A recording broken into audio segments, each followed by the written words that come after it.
Imagine that you are in a deep pitch black forest in which you are surrounded by trees and bushes that are covering your pathway. And on top of that, you're a leader of a runaway slave group, and behind you is the plantation owner, ready to catch you and bring you back to that plantation, in which you'll be severely punished and probably won't survive. Well, that's what Harriet Tubman went through multiple times. Harriet Tubman was a role model for many young girls, and from her actions, she left the world with a legacy. After reading articles such as Harriet Tubman, which was written in 2009, Harriet Tubman and Women's Rights, which was written in 2013, and lastly, why Harriet Tubman's heroic career on military service is now easier to envision, which was written in 2020, I now learned how she went through a lot of hardships to really get and make that legacy. So the first thing I'm going to be discussing is how Harriet Tubman was an American abolitionist, and second, I'll be discussing how she advocated for women's rights, and lastly, I'll be discussing how she was an African military leader. So going on to my first main topic, in which she talked on how she was an American abolitionist. She really, according to history.com and the article entitled Harriet Tubman, which was written in 2009, she escaped to freedom in her early 20s and 30s, and she got her motivation from the Fugitive Slave Act, which started in 1850, and she started to do the Underground Railroad, in which she freed multiple slaves, which were called passengers at the time with each of the group, and she got the nickname of Moses from the amount, which was 300 passengers that she freed.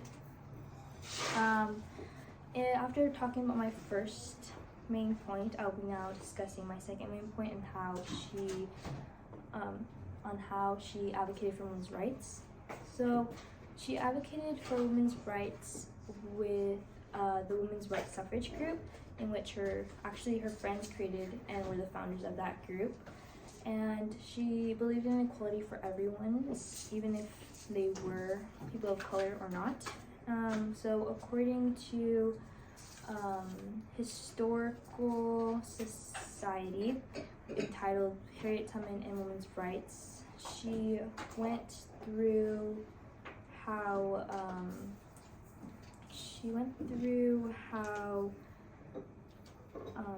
she did a lot of touring around the states, which during that time there wasn't a lot, since they were still trying to separate from Britain. And she did a lot of speeches on women's rights, and she also did some on anti-slavery as well. So after talking about my first main point of how she was an American abolitionist, and after talking about my second main point about how she advocated for women's rights, I'll be going on to my third and last point of how she was an African military leader.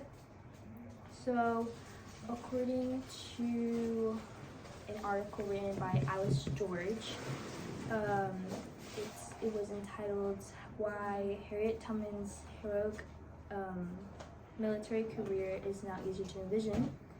It really talked about her military assaults, which actually freed a ton of slaves and really gained her a lot of reputation from that. And she became a Union spy, and along that, again, they're still trying to separate from Britain. So she traveled along the Confederate lines with the women's rights suffrage, which made it really easy for her to travel because a lot of people didn't suspect her as a Union spy. And she gained intelligence, which really helped and benefited